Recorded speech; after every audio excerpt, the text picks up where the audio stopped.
Hello and welcome to Lunch Therapy. I'm your host, Joel Marshall. This is Interview Friday.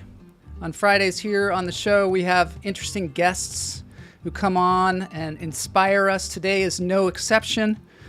We have Ryan Pyle on the show. He is an adventurer, a photographer, a producer, a host. He has his own podcast, and he's just so much stuff that we're going to learn from this guy. I want to point your attention to this behind me, The Origins of Comedy. That is a show that is going to be occurring on December 6th. It's a show that I'm producing at the Yard Theater on Melrose here in Los Angeles. Put that on your calendar. We'll have tickets soon. There's my shameless self-promotion. Let's get into the show. This is Lunch Therapy Interview Friday. I'm gonna get myself a modem. I'm gonna get myself a modem. I'm gonna get myself a modem. I'm gonna get myself a modem. I'm gonna get myself a modem. I'm gonna get myself a modem. All right, so Interview Friday here. This is the time that we take to center ourselves, to learn about somebody that maybe we don't know. This Ryan Pyle was introduced to me by Mike Knox, and he is an incredible human being. I love to have people on the show like this. It's a little challenging for me because I am not an extreme adventurist. I am not I am somewhat of a world traveler, but I feel like I've been stationary for the last, 5 years, something like that, pretty much. So it's very inspiring and it's going to be really fun. But first, we're going to breathe. On this show, we always take 3 deep breaths at the beginning of the show to help us ground the show, help us keep our feet firmly planted on the earth and our heads in the clouds.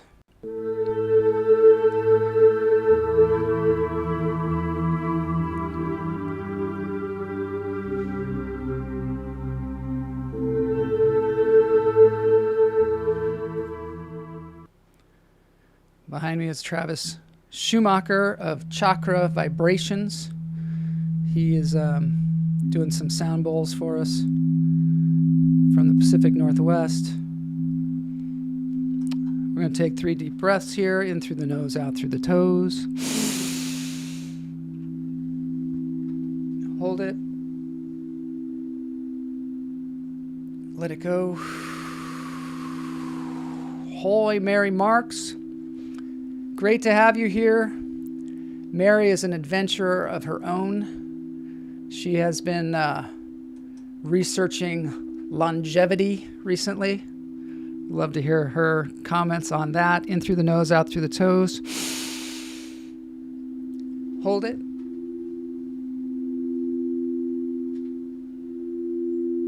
Let it go.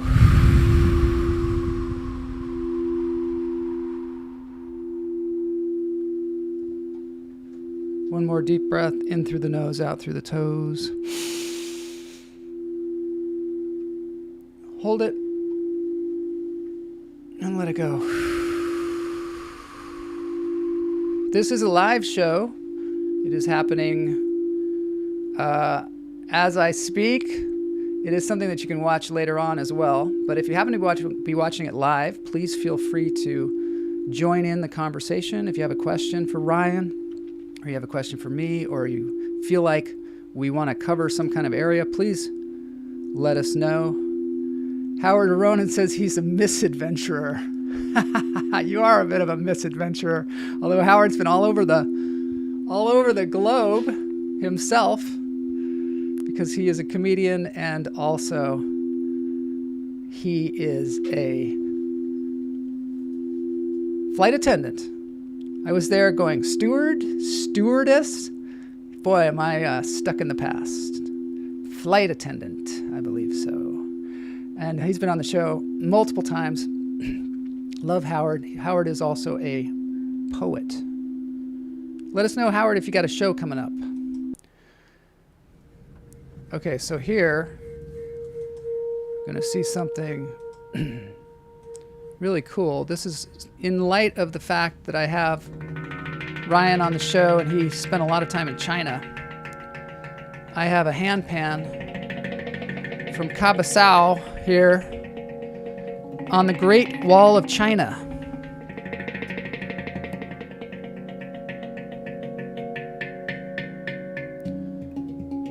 I think that, now I don't exactly know how to pronounce his name, but I'm going to say Cabasao. But I think he's sort of an innovative handpan player.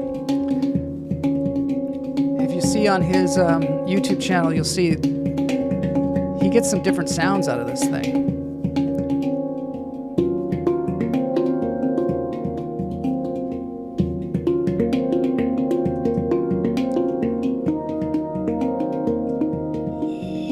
Camila Lopez. Camila Lopez right now is covering the West Hollywood Library with photos of people on the phone to bring attention to the fact that women do not have equal rights under federal law, and we need to pass the Equal Rights Amendment. We'll have more on that on Tuesday. But we're trying to get that thing finally in the Constitution, so check that out. It is a great wall. Fantastic wall, one might say. But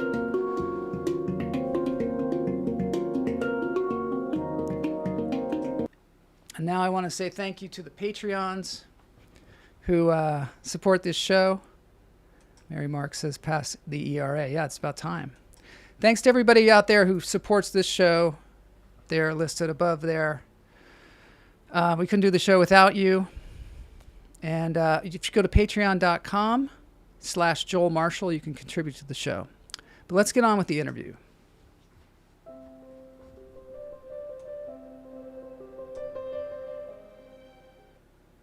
All right. Okay, so today I've got Ryan Pyle on the show. And Ryan Pyle is a really amazing person.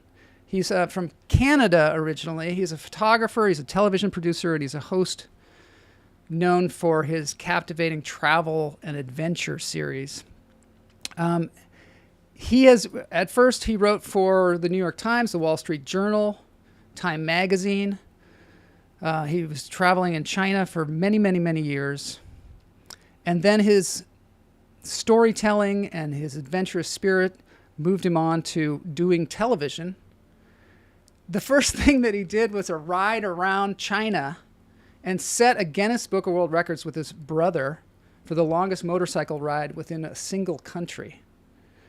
Since then, he has done similar shows about India, about Brazil, Canada, where he rides his motorcycle across and he documents it. And it's several series.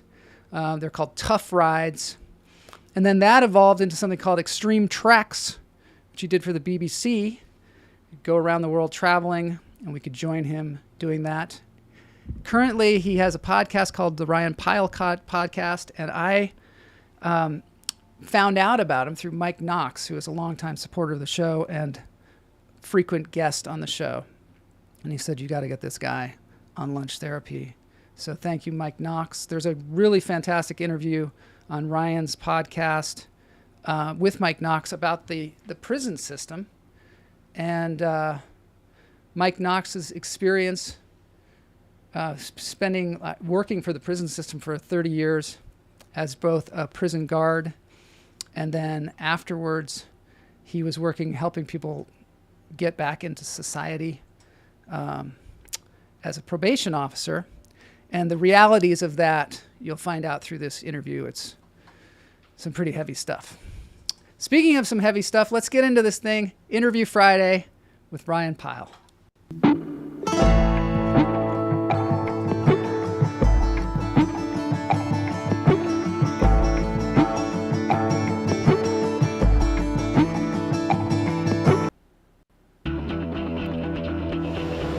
My brother and I are starting this unbelievable journey. 20,000 kilometers, 60 days. Let's get out of Shanghai, baby!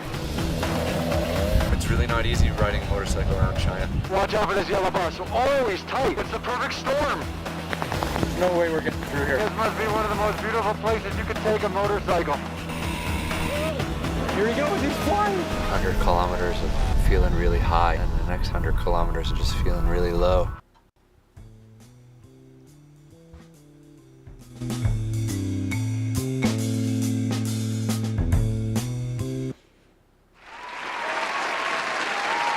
And here he is, living to tell the tale. Welcome to Lunch Therapy, Ryan Pyle. It's great Thank to have you. Thank here. you, Joel. Thank you for having me. It's great to have you here. I am just blown away by your journeys and sharing your journeys through the magic of television and the internet. I have such a different kind of mindset about like climbing mountains and riding motorcycles across the country. I have this, I started out in sports. I did sports in high school, so I kind of understand the mentality of that. Your dad was like a big, what was he, a polo player in the Olympics? So he Is was that right? he was a water polo player in the 1972 Olympics representing Canada. So he was at the Munich Games. So he just kind of instilled sports in my life and my brother's life at a very early age. The genes came through and into my brother and I. And I managed, to play basketball and rugby at a pretty high level, through my sporting career. And then, of course, the hard part is, like most high school athletes or college athletes, is that, when you're not good enough to play professionally, what do you do, right? Do you hang out and play in the beer leagues, or do you, or the banking leagues or lawyer leagues or whatever, or do you, get out of Dodge? And I just moved to China to get away from kind of all that once my career was done. So that's kind of how the China angle came into play. So you played basketball at the college level, which is pretty high level. Yeah. In Canada. Yeah, no, it was great. Yeah. In Canada, yeah. University of Toronto for 4 years. And you must have found out about China in college? Is that where you started to learn about China? What would make you just up and go to China? Yeah, it's very interesting, like when I was growing up, we had National Geographic magazines all around the house, and my mom was very adamant of having those around. She loved to travel herself. So I grew up like with National Geographics all over the place, and I was always looking at the photos and looking at, these faraway places and wondering if I would ever get the chance to visit them. And then when I was in college, I had the chance to learn about a lot of the world. I took international politics and things like that. And one of the classes I took was an introduction to modern China. And that sparked a real interest, like obviously my first focus in college was playing basketball. I think most student athletes can admit that. But that course about modern China really kind of sparked an interest. And then eventually, I took another course on China and another course on China. And then by the time I was 22 and I was ready to graduate, I didn't really see anything in Toronto that was keeping me there. I had good friends, but they would still be my friends in a few years when I came back, and I just thought like, this is a perfect time to go and explore and do something different. And I just packed up and moved to China at 22 and kind of never looked back. It was hard at the beginning. I had to learn a bit of Chinese, and I had to learn how to get some work. And I started off as an English teacher, as a lot of people do, and then started writing and doing photography for local magazines and newspapers, and then graduated to kind of Asia Pacific magazines and newspapers, and then eventually started working with people like Time, Newsweek, Forbes, Fortune, and the New York Times. And just to clarify on your introduction, I never wrote for the big U.S. newspapers and magazines. I only did still photography at that stage. Oh, you did? Okay. So was it hard to go into China with no particular, did you have a job before you went there? Did you get a job as an English teacher before you went? You just went. Now, wasn't China closed at that time, or wasn't it just really difficult for Americans to go there?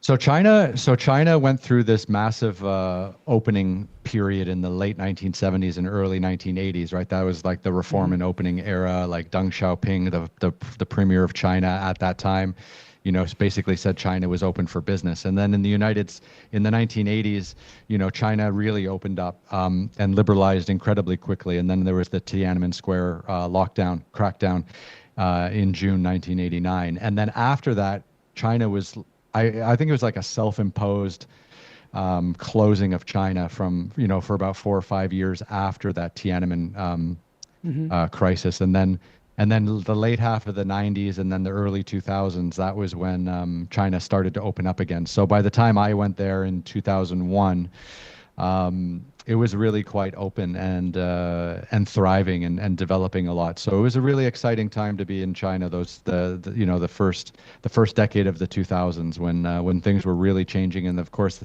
Beijing had the Summer Olympics in 2008. So kind of everything that led up to that was incredibly exciting to just watch and witness and be a part of. And then, of course, to work with people like the New York Times and things like that, to be able to tell those stories and have the American audience read them was really wonderful. I think it's great too, because we get such a narrow view of China, and also there's so much kind of us versus them kind of talk that goes on. And, that terrible. maybe we need to communicate more, or have people communicate more about the great things of China, because it's an incredible country. When you watch your show, you and your brother biking around China, it's like a revelation. You're like, of course. You're like, of course it's got all these things, but we just never hear about it. Yeah, I think that was one of the reasons why, after the Lehman Brothers collapse and the financial crisis in 2008 and 2009, it really killed print publishing, and print publishing was my breadbasket, my go-to for income. And then, in 2010, I really needed to change direction. And I thought, if I could ride a motorcycle around China and show people my China, the China that I'd been covering for all these Western newspapers and magazines for a decade, then I thought that would be valuable, like for the audience. So I was able to grab my brother, and so the idea is that he'd never been to China before, and I was a China expert, and that we were going to just ride motorcycles around the circumference of China and see what would happen. And would we finish our trip? Would we not? Would we get stuck? Would the authorities shut us down? We had no idea when we left Shanghai. I think it was August 2010, August 15th or something like that, 2010, when we eventually left. And it was a journey of a lifetime, and it is incredibly addicting. It's addictive to travel like that. It's addictive to be seeing something new every day, to be meeting new people every day, to be filming every day. And that really set me on a course for making adventure television for the next, decade up until about March 2020. That's what I love about travel too, is it feels like really concentrated life, and when we live our lives just kind of doing the same things every day, we don't have a lot of new experiences, but we also have so many experiences in one day when we travel. Especially if you're like on a motorcycle. Were you a motorcyclist before then? Was it, you were an expert in motorcycles? You weren't, were you? Not at all. No, so I think the longest my brother had been on a motorcycle for consecutive days was 3. Yeah. And the longest I'd been on a motorcycle was I just completed some basic motorcycle safety training. So I hadn't been on a motorcycle for more than 2 days at a time. But we both have a pretty tough attitude. I think that is instilled in us from our father and his Olympic pursuits and things like that. So we really know how to just grind and get things done and really lock in and focus, which is something you have to do when you're on a motorcycle for 10 hours a day. You can't be, drifting around and having daydreams, or you'll get hit by a bus or something like that. So yeah, that's the it's other really, thing. The kind of focus. It's really dangerous. Yeah. That was exhausting. Did you develop your mind in some way to keep that kind of focus for that length of time? Because this was a real, maybe unexpected that you had to have mental focus like that.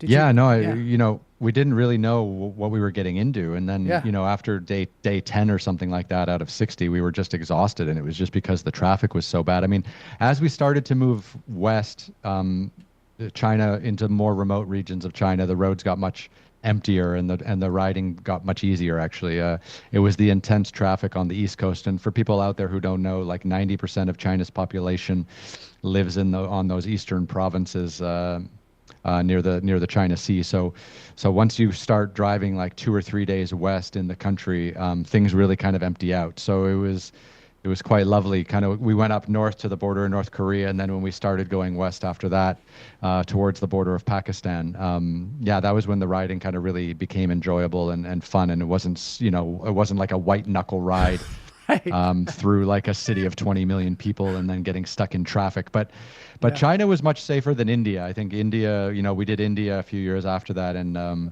India was really a spin, because the mental focus and strength that you needed on a daily basis in India was 10x what you needed in China, and it Really? really exhausted us. Yeah, Yeah, just India is something just else. traveling by road in India is terrifying. Yes. I'm going to show a clip of where you went in India. Colin and I are going to ride 14,000 kilometers around India. From Delhi, we head north over one of the highest and most dangerous roads in the world, the Rohtang Pass. From there, we ride to the heavily militarized border of Pakistan, and then south to bustling Mumbai. We ride along the sunny beaches of the southwest, and then turn north to the ancient city of Madurai. Then it's north to taste the royal teas of Darjeeling, and then down to Bodh Gaya, the birthplace of Buddhism. Then it's along the Ganges to the Taj Mahal, and then back to where it all started. Wow. So, I was exhausted just following along. yeah, I can't even believe you did that. I mean, I took a car just from Delhi to Agra, and it was like, seemed like an incredible journey. Our you know, like our luggage fell off at one point and went into a ditch, and it was so bumpy. I mean, this is in 2000, so I'm not sure when you went, but it was so, you know, it was like a dirt road all the way there. Now I think you show at the very end they have like a 6-lane highway that goes from Agra to Delhi, so things have changed quite a bit. Yeah, it's the only good road in India is that Agra, Yeah. or that Delhi to Agra, and it's beautiful. So you can imagine, like, most people fly into Delhi and then take this beautiful road to the Agra, which is where the Taj Mahal is, for those people who don't know. Yeah. And that's all of India they see, right? Or, you know, and then they get on a plane and go somewhere else. But for us, we had already done 54 days all around India. By the time we got to Agra, that was like our last day driving back to Delhi on this incredible road. And we were just like, where the fuck has this been for the last 54 days? Like, we've got paved roads, and there's not oncoming cars in I our can't side even of the road. imagine, because the way they Yeah. drive on those highways in India, it's like they are playing a constant game of chicken. Yeah, we asked some people about that actually, and Yeah. they said, like, a lot of bus drivers, they get bonused out if they arrive early, and if they're not late. So as a way of making the buses run on time, the bus drivers just drive like absolute maniacs. And then of course you've got the construction trucks, and India is a country that's completely under construction. And then there's mining trucks, and then there's cows. Like, at the end of the day, the most sacred Yeah. animal for the Indian culture, you know, for the Hindus especially, like, you know, the cows were just everywhere on the road. So we actually saw a couple like little scooters like hit cows, and the scooters would just blow up into pieces. So that was also a little risky. Yeah, a little. Definitely. So can you tell us a little bit about the logistics of how, first of all, in China, so you're a photographer, you've done a lot of journalism, you know how to tell a story. Your brother was in finance, decides to come over there, and on his way to moving to London, decides to do this crazy thing with you. How did you document it? Did you have a crew? How did you budget for that? Can you tell us a little bit about how you did this like impossible task? Well, I think at the beginning, we really just wanted to do the trip. And the trip was always the most important thing. And then we were like, wow, you know, Mike Knox, I get exhausted just going to Long Beach. Thank you, Mike. Yeah, so sorry, I'm seeing all the Yeah, live it's comments good. coming. But yeah, so we just really wanted to, you know, film it somehow. Yeah. So I managed to reach out to one of my good friends at the time, who was also a still photographer. His name is Chad Ingram. And I said, Chad, you know, like, can you figure out how to use a video camera, and do you want to follow us around for 2 months? And he just said yes to everything. So he was just a great, he was just in good spirits about giving this, you know, an old college try, and he ended up shooting a great series. We ended up getting it edited through an introduction from a partner, and then we kind of put it together, and I think it aired in 2012. 2 years after we filmed it, just because it was so hard putting it together. Now, Yeah. now we know how to, now we know how to make sure we've got our post-production all in place before we even go into production. And that was a real learning point. So we did those 6 episodes in China, then we did those 6 episodes in India, 6 episodes in Brazil. And then by the time I started getting into extreme treks and stuff like that, the production company was a real well-oiled machine. Yes. So you kind of learned on the job, essentially. Would you recommend On the that? job. Would you recommend that to anybody? Is it, I mean, I don't even know. How did you even do mics? Did you have like lavaliers? Wireless mics. Wireless mics. Yeah. But so look, like, it's not the way to get into television unless it's the only way to get into television. So like, it was a really painful, it was a really beautiful experience to do that trip, but getting it out into the world was so hard. But then at the other side of the story is that, 6 months before we wanted to do the trip, we wrote to everyone, Travel Channel, Nat Geo, Discovery, anyone that would be interested in this kind of genre. And they all just said no. And we were just like, well, fuck that. There's a story here. People have not seen this part of China in this way ever before. And there's value in that. So we just thought, okay, let's just go out and try to make sure we do it. And the 18 months after we finished the trip were just really painful and exhausting, because we were scrambling for money, trying to figure out how to edit it, trying to figure out if someone would want it. But eventually, like, we found a distributor and we got it sold to Travel Channel, which was great. And then they signed on for India, and then they signed on for Brazil, and then BBC worked with me on Extreme Treks. So, like, it's not the best way to start, but if you've exhausted everything else, at the end of the day, you just have to go and make stuff and go out and film stuff and go out and do the things you want to do, because there's value in having that content and telling those stories, even if other people don't see it at the same time as you see it. Mm-hmm. Did you invest your own money in it? In the original one? Yeah. That was your money. Yeah. Yeah. Because no one wanted to work with us, and all these companies were like, oh yeah, we'll give you a free, free this, free that, free whatever. It's just like, man, we need money.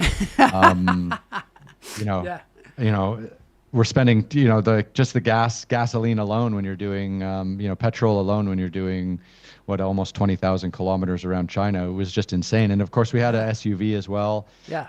Like a support vehicle for all the camera equipment and for the crew. So yeah, it was a big production. How many crew members did you have? You had Chad, and who else?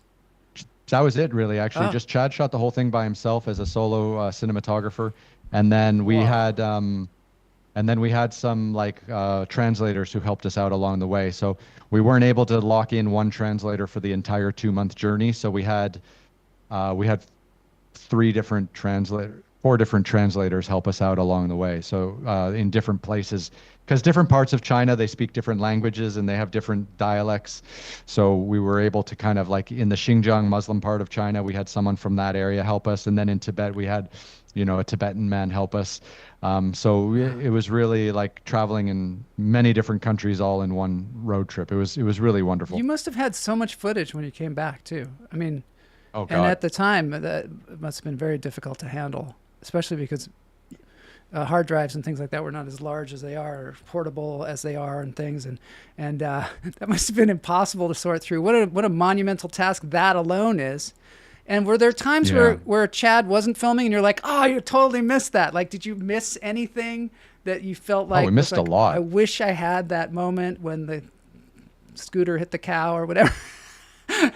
Yeah, like documentary films, like we all watch movies on streaming platforms or in the theater, right? So what we're watching there is like a scripted scene where everyone's lines are set in stone and the camera movements are set in stone, and you're not missing anything. But when you film a documentary, there's always 2 stories. There's the story that actually happened and the story that you caught on camera. And those can be 2 totally different stories, because you just can't film 24/7. and you know, sometimes the camera's off, sometimes you're charging batteries, sometimes Chad was asleep, like, you know, Yeah. because you know, after 51 days on the road, you know, Chad, you're just wake up! You gotta exhausted. get this. You gotta get this. Yeah.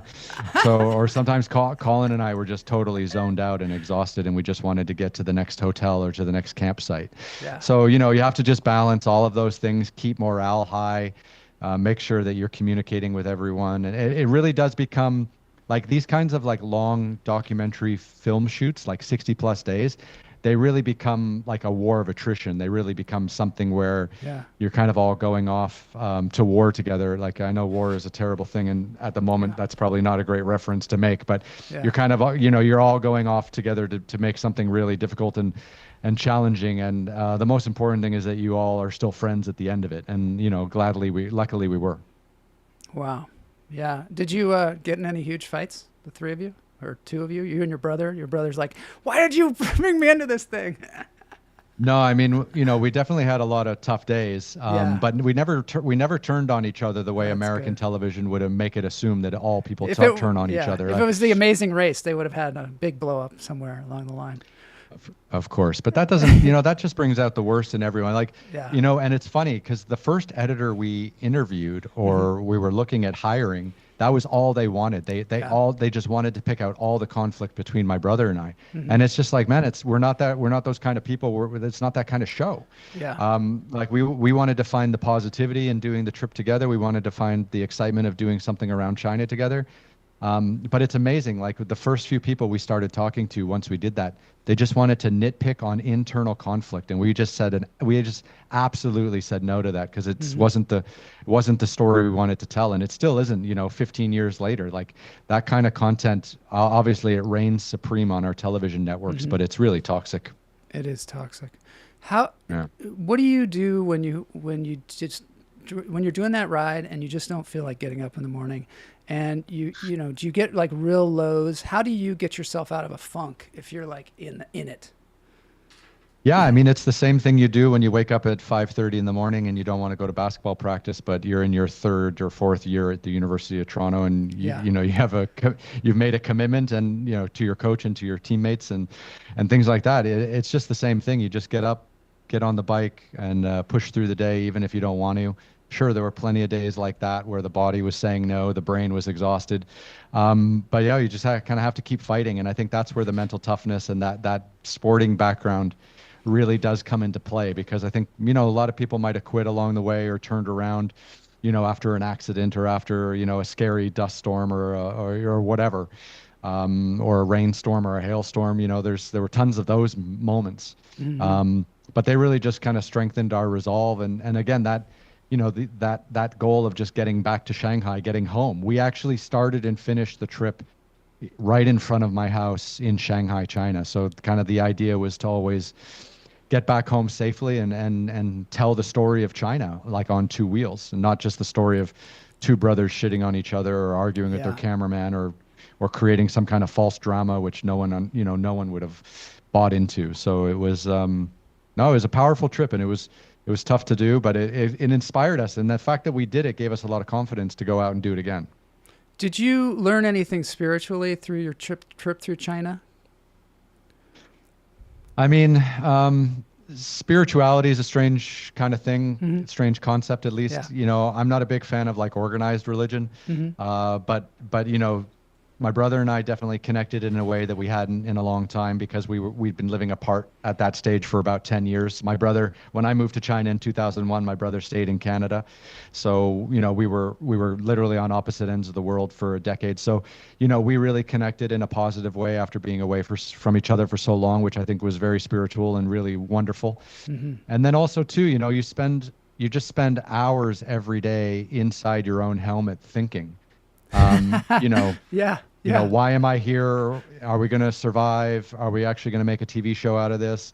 But then also too, it's like, you know, can I make a career out of this? Am I living the life I want to lead? You know, it just becomes like, you know, riding for 10 or 12 or 14 hours a day. Just you have this internal dialogue just playing in your head all day long, because you're just in your helmet by yourself. And we had these audio connectors sometimes, so I could talk to Colin and he could talk to me. But if we were Yeah. going quite fast, we couldn't hear each other at all, and that was the majority of the days. So it was just Wow. You know, you think thinking of about life. yeah, thinking about life. Yeah. You think about this show and you see all the experience. Like when I watch it, I see all the experiences you all had and everything. But you don't really think about the hours and hours and hours you guys spent on the highway just trying to get from one place to the next. Yeah, you know, we had a guy on the show who planked for the longest period of time, for 10 hours, 10 minutes, and 10 seconds. And he said that, you know, the main thing about doing a physical act like that for a long period of time was keeping your mind right, because you're always trying to stop. You know, your body's always trying to make you stop. So he would have actual techniques. Like he hired two women to sit there and just have a conversation just so it would distract him. Yeah. Yeah. Yeah, it's funny, you know, when you do hard things, your body realizes it and your mind realizes it, and your body just shies away from it, you know, mentally and physically, and being able to push through that is huge. So, you know, a couple of years ago, we filmed an episode of Extreme Treks at Aconcagua in Argentina. Yeah. And you know, like our guide on day one said, you know, you guys are all going to make it up to the summit because this is 100%, you know, it's like 95% mental, 5% physical. And it's funny, like all these people out there, you know, they always ask me like, oh, what do you do training wise, you know, to climb all these mountains and walk across all these deserts or ride these motorcycles? And I'm like, I don't do anything. You just have to be ready for the day. And know that you're going to kind of push through and be on the right side of being mentally strong when you have to be mentally strong. It doesn't really have to do anything with physicality, because, you know, you can be fit enough to do a plank for 10 hours, but if you're not mentally tough, you're never going to get past 10 minutes. Yeah. Yeah. It's true. So it's the same with mountain climbing. It's the same with going off on these massive adventure motorcycle rides. You know, you just kind of have to be mentally engaged with the fact that this is life for the next 2 months, and this is the task that you set out, and there's no deviating from that path. You said in one of your interviews that Michael Jordan was a big inspiration to you as well.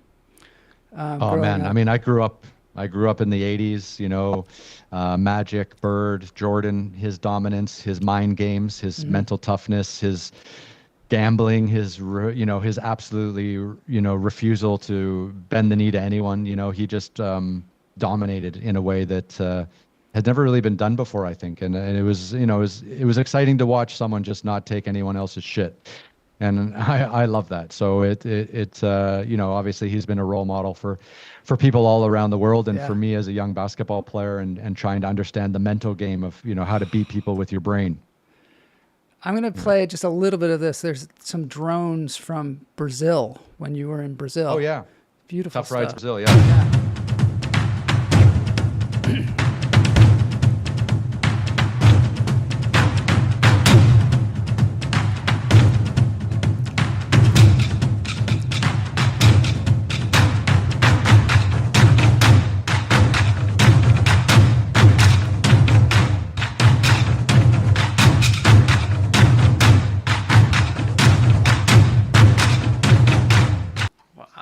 Wow. I wonder, like, what made you then go to Brazil? What was it about Brazil that was so exciting to you?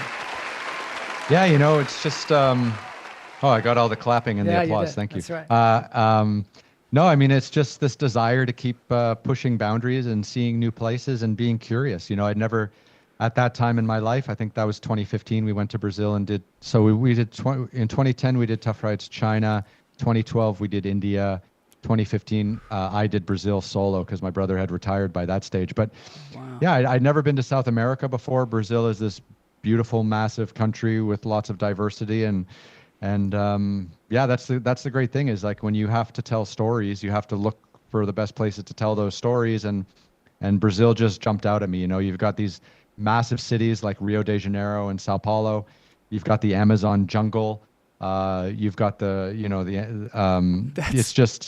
it just all jumped out at me. And, you know, at the end of it, I think we spent we spent about a month in the Amazon. Wow. Yeah. I've been to the Amazon too, and it's like insane. I mean, it's so incredible, but there's all these animals and birds. And I see that there's one part Snakes. where you put Snakes. your hand on a bunch of ants. What were you thinking? Yeah. You're like, Well, oh, they're biting.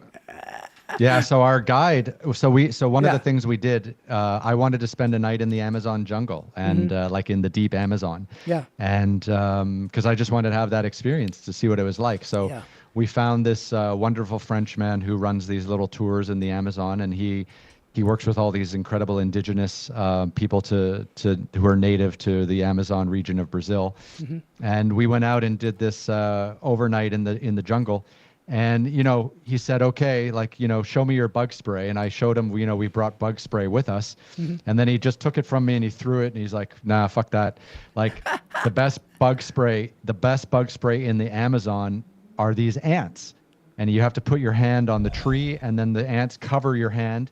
And then you have to smush them and rub them. And then you have to apply the ant guts all over your body and your face and your hair. Yeah. And then that keeps the bugs off you better than any bug spray on the market. And he was absolutely true. Like my whole crew and I did it. We slept overnight. None of us got bitten at all. It was amazing. So that, obviously it made a great scene for television also. Yeah. Yeah. Because there are other ants that would maybe kill you. Like there are other poisonous ants in the Amazon that you could die from. Look at this now. Here you are I assume this is India.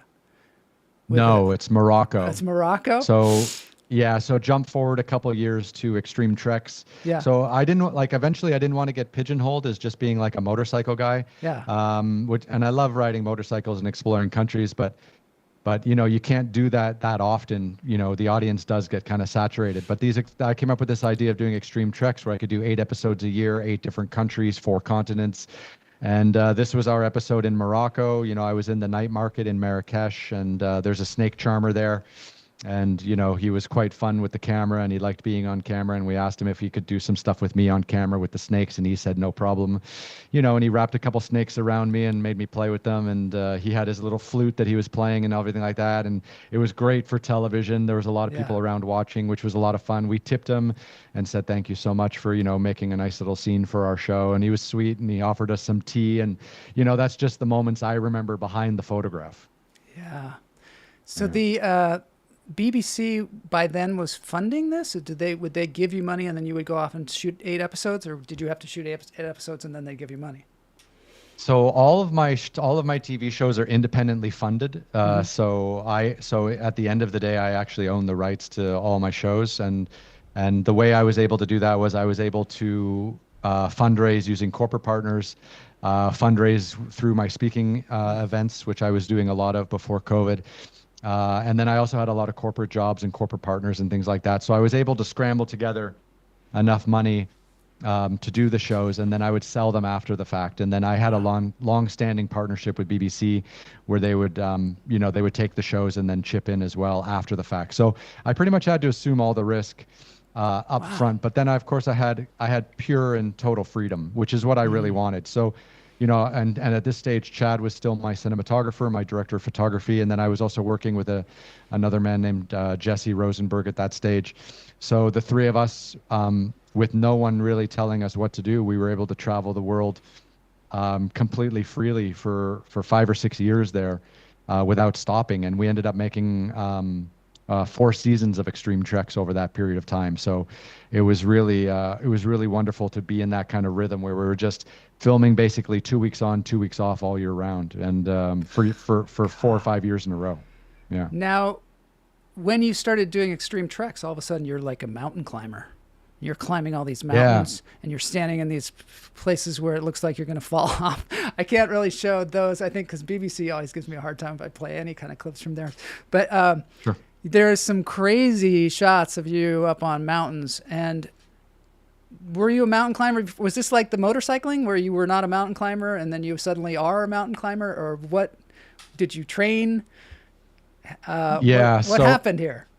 Because it's amazing. So this story goes back a long time, actually, way before the motorcycle trips. So I lived in Shanghai, China from 2001 to 2018. And for those people who don't know, Shanghai, China is a big, chaotic city.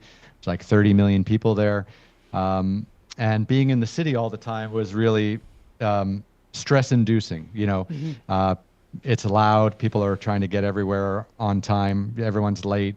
It's just a big chaotic place. And so I had a really good friend at the time. He was a writer, and he would do some writing, and I would do the photography for his writing. His name was Brandon Zatt. He's still based in Hong Kong. And we would just be like, oh man, let's get off the grid for like 2 weeks and go hiking in Tibet and just like live in a tent. So he would have his tent, I would have my tent. We would hire some guides who would come and make sure we're safe, and they would help us with food and getting a fire and managing the donkeys or the yak that would be the pack animals for the journey and stuff like that. And he and I ended up doing this all the time just for fun because we loved it. And he would write some stories about it, and I would do some photography. We ended up getting these stories published off and on. And then one day I was just like, this could be a TV show. Like why are we not filming this? And then I started making the motorcycle shows, and then I went back to the trekking trips, and I was like, there's something there. And like I know what the day-to-day is like on a 14-day hiking trip through the mountains in Tibet. So I was like, okay, there's enough beats to every day, and there's enough interesting things happening, and enough bad weather that would come rolling in, and enough personalities with the guides and the yaks and the donkeys that we could make something out of this. And then I basically just put together that first season, which was a total pilot, and we did 4 mountains in Tibet where we circumnavigated the mountains with the local pilgrims and made that Extreme Trek season 1, which was called like Sacred Mountains. And then based on that, we had a lot of people come to us and say, fuck, we love this. The quality's great, but you gotta do more countries than just China. Like no one wanted to watch 4 episodes of just China. Yeah. And I thought, of course, everyone wants to see Tibet. Let's give them 4 episodes of Tibet. But then all these partners came in and they were like, can you do this in 8 different countries for 8 episodes a year, like on 4 different continents? And I was like, absolutely. And then we just went out and did it. So, season 1, we filmed in Tanzania, Morocco, China, the USA, Peru, Nepal, Italy, Oman. And then season 3 was like Russia, Iceland, Laos, Papua New Guinea, Bolivia, Argentina, Jordan, and Uganda. So like we really went for it, and it was amazing. And all of this is available on the BBC. Where can people watch it? So in the United States, people can watch these shows on like Amazon Prime and Tubi. Mm-hmm. Those are our main distribution partners here. Some of them are starting to show up on YouTube now in various forms. And then, of course, like linear television. In the United States, they're not available, but internationally, I believe some of them are still syndicating on like BBC, Earth, and things like that. But for the American audience, yeah, they're all available on various streaming platforms. Did you ever get yourself into a situation where you're like, I shouldn't have done this one? Was there ever a time where you're like, oh my God, I'm gonna die? Every day, man. Like it just, like that's the great thing about adventure, right? Is you can't control it. So the moment you try to control adventure, you're killing the vibe, right? So, you go out to climb. So for example, there was one trip we went to Russia. Obviously, Russia's an absolutely incredible country. It's not very popular at the moment because of what's going on in Ukraine. Mm-hmm. But I loved my time there, and I love the people I met. Yeah. And my climbing guides were all Russian as well, and we just had the best time. So, we're climbing Elbrus. For those who don't know, it's the highest mountain in Russia, highest mountain in Europe. It's about, I don't know, it's about 20,000 feet, maybe 18,000 feet, just under 6,000 meters. And yeah, like we just didn't have any business crossing glaciers with crevasses and everything like that. But our guides had done it many times, and they said great. But yeah, we were out there in the wild, just kind of every day we were reaching another level of like going into our discomfort zone, right? And I think that's the great thing about tough rides and extreme treks. At least it was for me. Every day I was kind of pushing the limits of what I thought I was possible of.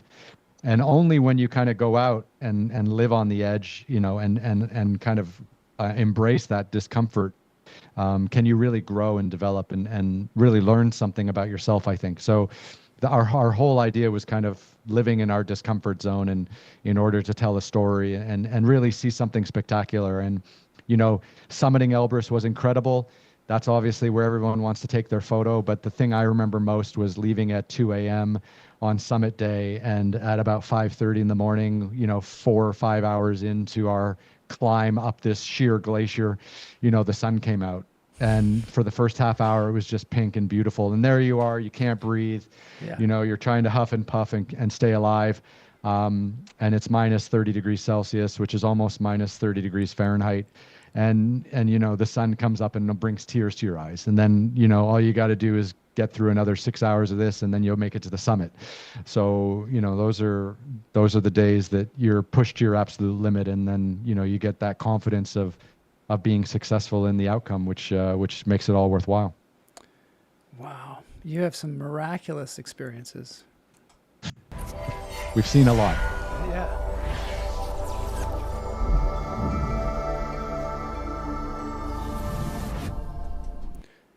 So here's my question. So COVID hits, you get locked down. You're doing these incredible things. You're going out having these incredible experiences all over the world. You've managed to fund it. You've managed to, now you have a team, you're doing drones, you're doing all this stuff, and then all of a sudden, the whole thing shuts down. And you're stuck in a room for like years. Yeah. What happened? You talk about quitting basketball. This seems like much worse. What did you do? Yeah. Yeah. So, I mean, that's why I needed some lunch therapy, Joel. That's why I had to come on the show, because I'm still working through my trauma. I'm glad you came. So the fucked up thing was I was in Dubai in like January 2020, and I was living in Dubai at the time, and I had lined up all this work, for 2020, and then slowly things started getting canceled. China closed, some parts of Asia were closing, Italy got, destroyed quite early on. But it's sitting in Dubai, I was like, well, I'm going to keep filming, as long as I can. So I went to Myanmar in February 2020 and filmed a great episode of Extreme Treks in Myanmar. We went to Bagan and went all through the Chin Hills, which was lovely. But then when I came back to Dubai after that, like the world was closing rapidly, like in March 2020. So just before like the UAE closed their borders and everything was kind of gonna go to shit, I grabbed Chad and I said, look, buddy, let's get into Africa, the continent of Africa. I think there's 54 countries in Africa. The diversity there is incredible. They're definitely not going to stop working and stop living their lives just because of what was going on in the Western world. So we went to Ethiopia and we filmed a beautiful episode in Ethiopia in the Simien Mountains in northern Ethiopia. And but halfway through that trip, like the world did close. And then, there were rumors about Ethiopia closing their borders and Tanzania closing their borders and Kenya. So I guess my idea that Africa would stay open was a miss. Everybody's idea about anything was a miss. Yeah. And then it was just, we cut production. We hiked 8 hours to the nearest road. We got in a car. We drove straight back to Addis Ababa, the capital. The whole time we were just checking on our phones. Every 10 minutes, the website that we were checking would update, and 10 more countries would be closed. And it was really hard. So by the time we got back to Addis Ababa, we went to the airport. We still didn't have tickets. I managed to get Chad a flight back to Canada because we couldn't go back to Dubai at this time because they closed their borders. And I didn't want to go back to Canada, which is where I'm a passport holder. So I ended up in Turkey, which was the last country to close internationally. And I did 4 months in Istanbul and just hanging out and kind of losing my mind slowly because obviously, you're used to 2 weeks on, 2 weeks off. You're used to filming in the most exotic places in the world. You're used to that kind of constant level of stimulation. And then it all came crashing down. So it was incredibly difficult to deal with. But, I adopted a cat in Istanbul. I found a street cat. For people who don't know, Istanbul is a famous city for cats, and you can just pick them up off the street, which is what I did. So I still have my cat today. He's with me here in Los Angeles. Oh, nice. But then I also started, I guess, what was the first incarnation of my podcast, which I started doing these COVID calls because I literally had nothing to do. Mm-hmm. So I did these COVID calls, which were Instagram live conversations with my friends all around the world who were also kind of going through a similar fate as we all were in the first lockdown. Yeah. And I did 100 1-hour COVID calls in 100 days, during my lockdown. And that really kind of saved my life because it gave me something to produce. It gave me something to plan.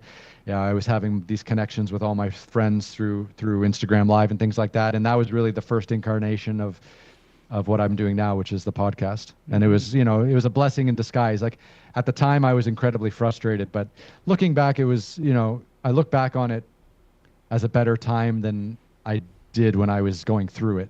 But again, that work really hasn't come back. Like it's very strange how the world closed in 2020, and then that level of work and fundraising and being able to put things together the way we did from 2015 to 2020 hasn't come back in the way we've wanted yet. So the podcast has been kind of a saving grace for a way that I can keep kind of being creative and connect with people.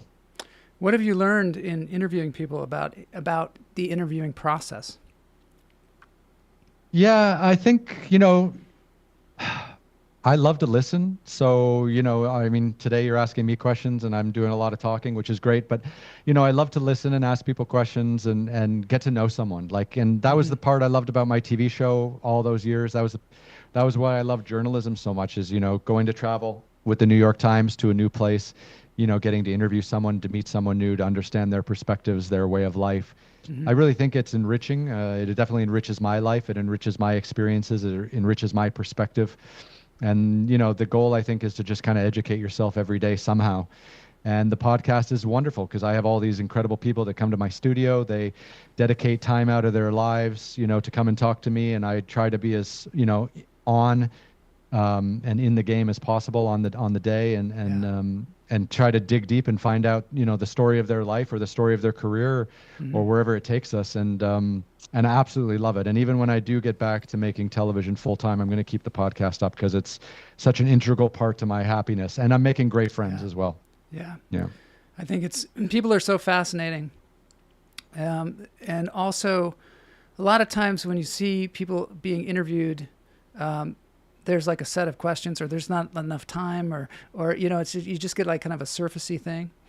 But these kind of interviews allow you to really like see who the person is, and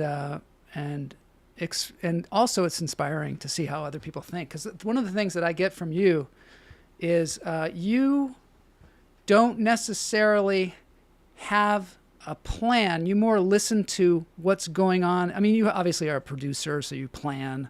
But you really listen to your life and make decisions based upon that. And I think it's a gift, because a lot of times people think this is the way the world's supposed to be, and they have limitations. They're like, no, you can't do this, you can't do that. But you're like, well, I really had fun when I was climbing in the mountains with my friend. Maybe I can turn that into a TV show like this one with the motorcycle. Like, you really look at it and go, what makes me happy? Yep. And what's rewarding to me. And then a lot of times when it seems impossible to do it, you just go ahead and do it without going, I don't know how to fix a motorcycle. And I mean, sometimes that can be helpful in life. I still don't. When you go, no, I'm not going to do that because I don't know how to do it. But other times it can just be an impediment. And also you seem to be living a life that's not defined by other people. Yeah, I mean, I try. I think my early days in China really taught me that I'm very entrepreneurial, and I don't like answering to people. So, so when I started, and China really taught me that, because I think when you live in like LA, for example, like the cost of living here is ridiculous. It's incredibly expensive. Yeah. And that limits your creative freedom. It does. Like, when you have to worry about paying the rent, when you have to worry about putting food on the table, God forbid you have a family, those are real life stresses that everyone has to deal with. And my heart goes out to people who are struggling with inflation and all the chaos that's going on, in the world these days. But the great thing is back in 2001, Shanghai was a really cheap place to live. Now today it's one of the most expensive cities in the world, but in 2001 it was really cheap. If you can keep your cost of living really low, if you have a few sources of income that allow you to pay the rent without stressing every month, then now all of a sudden you have time and money to go out and try things. And that really paid dividends for me as a photographer in the early days, because I had this deal with this language school where I would, teach English, 3 weeks out of every month. And then one week I would disappear and go off and do a photography story, self-funded. and that helped me put together a really nice portfolio, and then that helped me get jobs with the New York Times, Time, Newsweek, Forbes, and Fortune. It wasn't the other jobs I was doing that were maybe a little bit boring, or maybe you get $500 or $1,000 to do a corporate portrait, but that's not like a portfolio kind of thing. So 1 week out of every month, I would go off to some remote part of China and live with a local family or village, go to a village and just shoot as much as I could and try to come back with some visual story and maybe even write a story along with it. So from those early days, I was self-producing anyways. And I loved it, and I could only do it because I could save money, and I had roommates, and I lived a pretty frugal life, which was needed at the time. But that really got me into thinking like, well, as long as I have time and money, I can kind of create and do anything I want. And then from that moment on, my entire life was just, how do I make sure I can raise money or make money, and then how can I make sure that I maintain my freedom enough that when the money fills up to a certain point, that I can go out and make something and tell a story. And honestly, it's been like that since day one. Did you have any kind of business training? No, but I have an ex-wife that was incredibly business savvy, and we were together for quite a while, and I learned an absolute ton from her. And my dad has always had a really kind of strong business mind, and my brother's a bit of an entrepreneurial whiz as well. So whoever I picked it up from along the way, I think, we got to where we needed to get to from all those influences. But it really did kind of, living in China for 18 years really did make me not afraid of risking and taking a chance on things, because, most people who live in LA don't even want to go to China, even if they're multimillionaires, because it's too risky, and here I was living by the seat of my pants, and I'm like, okay, let's ride a motorcycle around China and set a Guinness World Record. No one's done it before, but I'm sure we can make it happen. As long as we've got a bank account that'll pay for the gas and the food and the accommodations and stuff like that. And we just went for it. So I don't know. I feel like things have gotten so expensive the last like 4 or 5 years, the way the world has kind of gone, that the cost of living crisis, that people talk about, has really crushed the creative spirit in many ways, I think. Happen. Yeah, we can't let that happen. We cannot let that happen. I think it's so interesting too.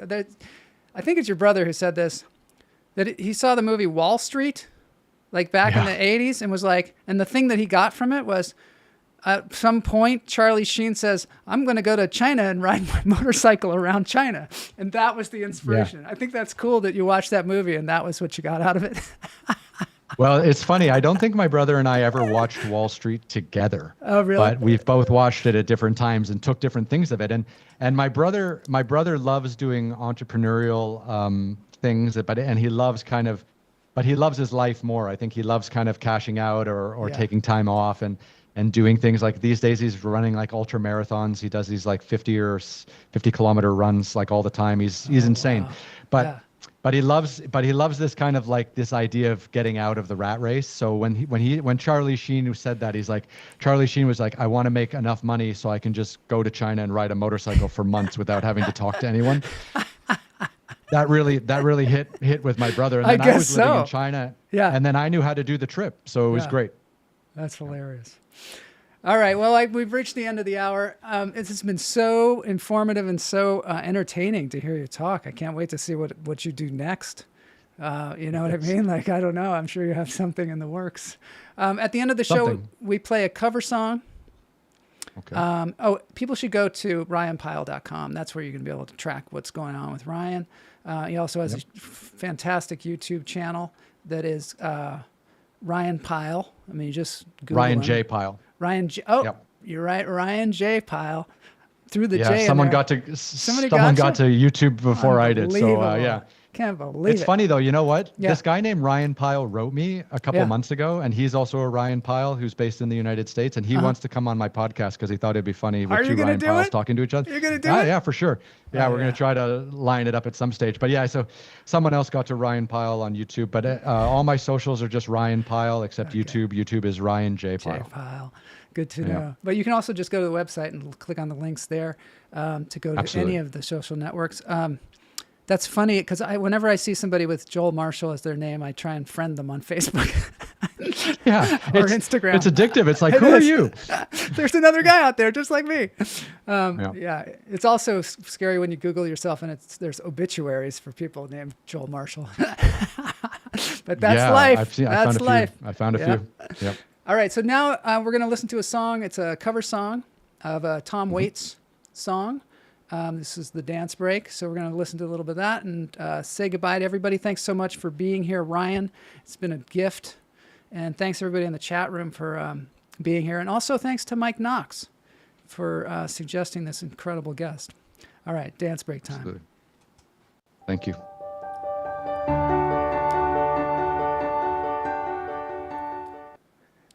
All right. So these are, they're called Tale of Two. I said, John, John, It's a Tom Waits he's song. long gone, Beautiful. gone to Indiana, ain't never coming home. Just love these people. Thanks, Mary. Thanks for being here, Mary. Fallen James in the Tahoe mud, stick around to tell us all a tale. It's good, right? Well, he fell in love with a gun street girl. Now he's dancing in the Birmingham jail. Dancing in the Birmingham jail.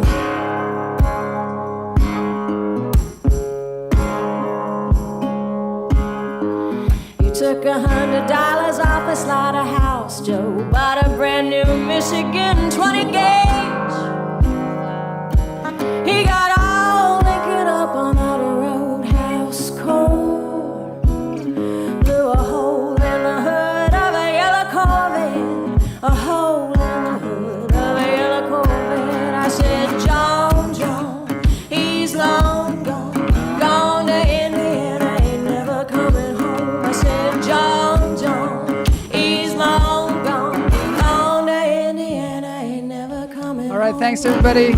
You can check them out at Tale of Two on YouTube. And we'll see you all next week for more Lunch Therapy. Sitting in a